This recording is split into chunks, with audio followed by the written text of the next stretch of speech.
क्या हाल चाल है दोस्तों। उम्मीद है सब खैरियत से होंगे। दोस्तों बहुत सारी रिक्वेस्ट आ रही थी कि जी ऐसा कोई कंट्री बताएं जिसमें हम घर बैठे खुद वीज़ा अप्लाई करें।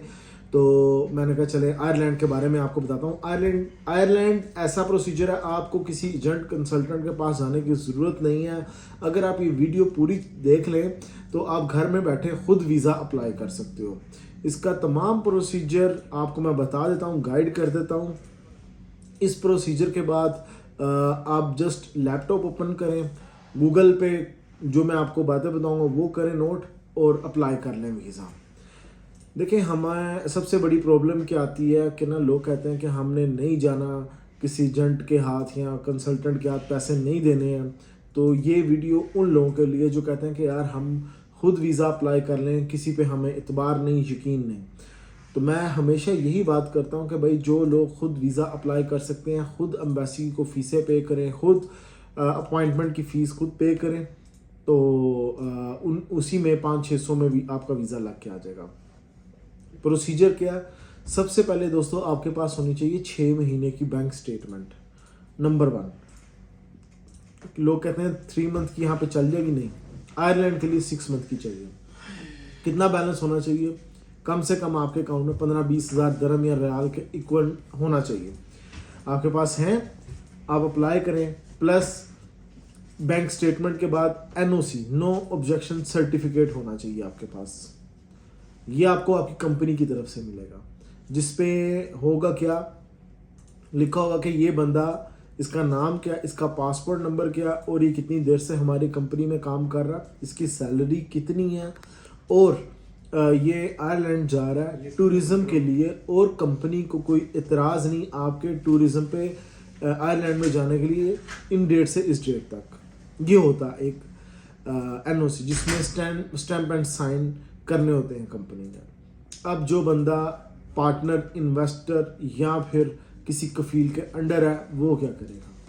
तो वो कफील से अपना एनओसी लेगा और जो कोई बिजनेसमैन है, पार्टनर, इन्वेस्टर है, उसकी कंपनी का ट्रेड लाइसेंस लगेगा और वो भी इसी तरह का एक एनओसी बनाएगा, लेकिन उसमें वो एक लाइन ऐड कर सकता है कि मैं अपनी कंपनी में सोल सेक्रेटरी हूँ, खुद अथॉरिटी है मेरे पास साइन करने की।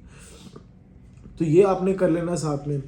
और उसके बाद आपने सबसे पहले करना है जी होटल बुक। एक आप booking.com पे चले जाओ, agoda.com पे चले जाओ, कहीं पे भी चले जाओ, एक होटल बुक करो। ये बेसिकली आपने कुछ डेट्स आगे की डाल के आपने प्लान देना। लाइक आप वीज़ा अप्लाई करने लगे हो कल, तो आपने जो प्लान डालना है 1.5-2 महीने का प्लान डाल के फिर अप्लाई करना है। उसकी रीज़न ये है जो इसका रिजल्ट है ना 2-2 महीने डिले हो जाता है।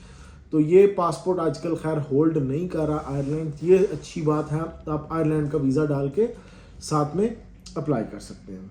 अच्छा, अब होगा क्या? आपने आयरलैंड का वीज़ा अप्लाई करना है तो सबसे पहले होटल बुक कर लिया आपने, फिर आपने आ जाना जी इसके पोर्टल पे।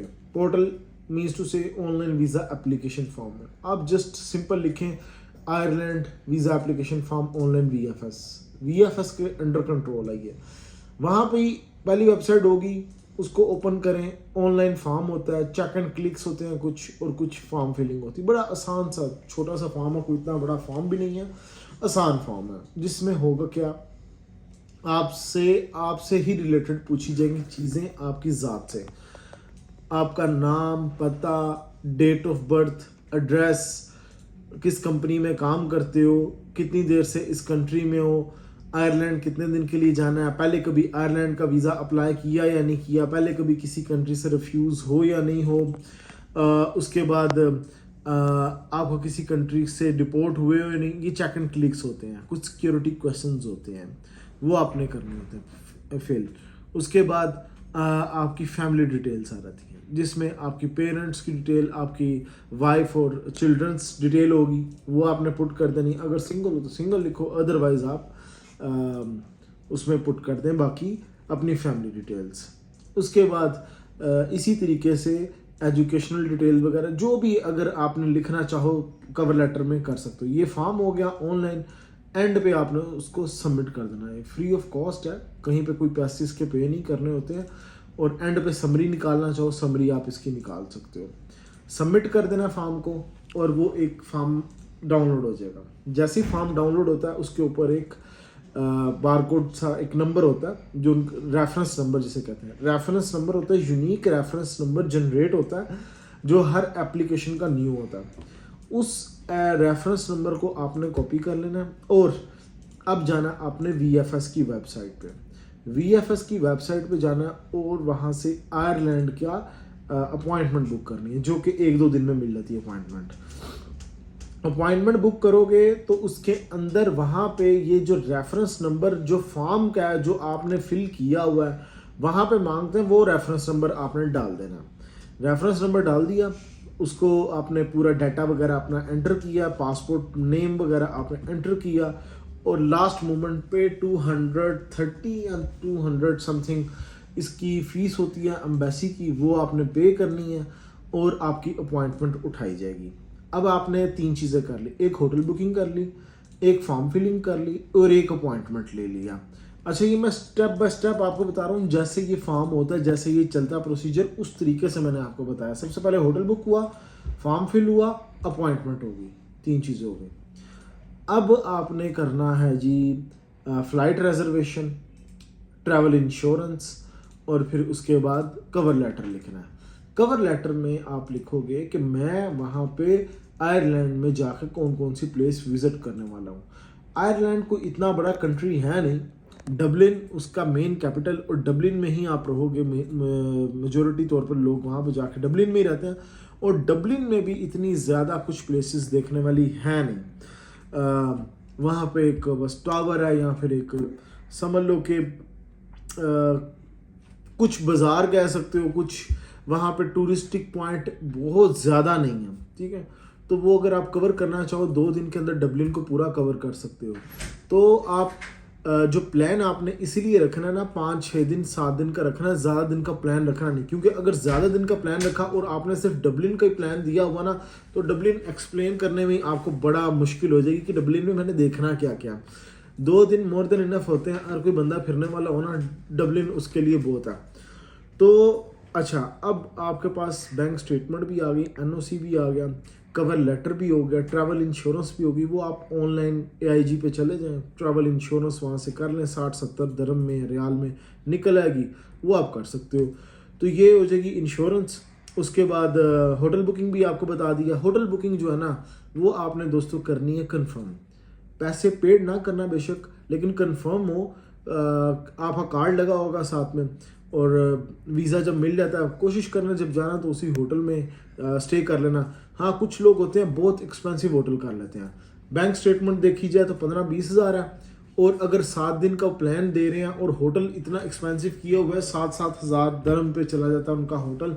तो इस चीज़ का ख्याल करें, एवरेज होटल आपने देना है जिसमें आपने ये देख लेना कि मेरी बैंक स्टेटमेंट कितनी है तो मैं उस हिसाब से इसको कवर कर पाऊँ।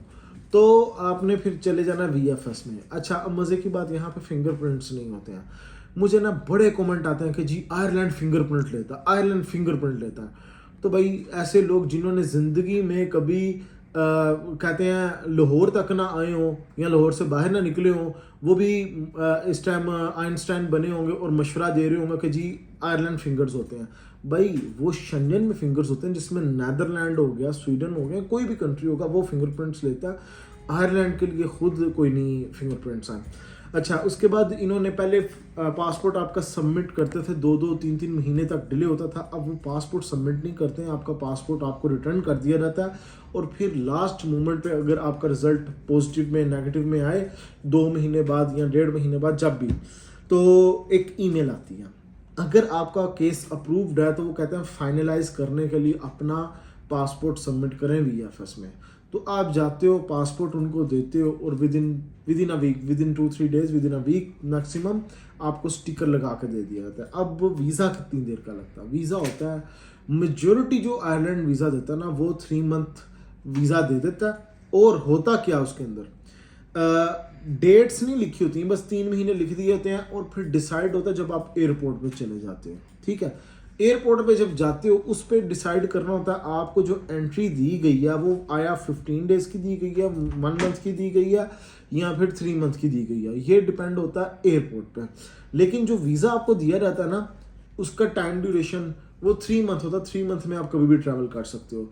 इसी तरह आयरलैंड के मल्टीपल एंट्री वीज़ाज भी होते हैं, लेकिन आप first time single entry visa apply करें, लेकिन अपने माइंड में ही सोचा करें कि आपने जो डेट्स उनको दी हैं एम्बेसी को, हो सकता है वो उन्हीं डेटेड वीज़ा भी आपको दे दें, ये भी पॉसिबिलिटी है। लेकिन मेजोरिटी केसेस में 1 मंथ और 3 मंथ का वो दे देते हैं। और सेकंड अटैम्प्ट में आप मल्टीपल एंट्री वीज़ा ले सकते हो। अब बाकी सेटलमेंट वगैरह लोग वहाँ पे जाके कर ही लेते हैं, वीज़ा स्विच करवाना कैसे वो एक अलग ही वीडियो बनेगी कभी। तो गाइस होपफुली मैंने ना काफ़ी सारी चीज़ों पे डिस्कस कर लिया, बात कर लिया। बाकी अगर आपको कोई इन्फॉर्मेशन वगैरह चाहिए होगी आप कमेंट कर देना, मैं उस पर वीडियो बना दूंगा। तो गाइस नेक्स्ट वीडियो मिलूंगा नए टॉपिक पे, ख्याल रखें अपना, टेक केयर, अल्लाह हाफिज़।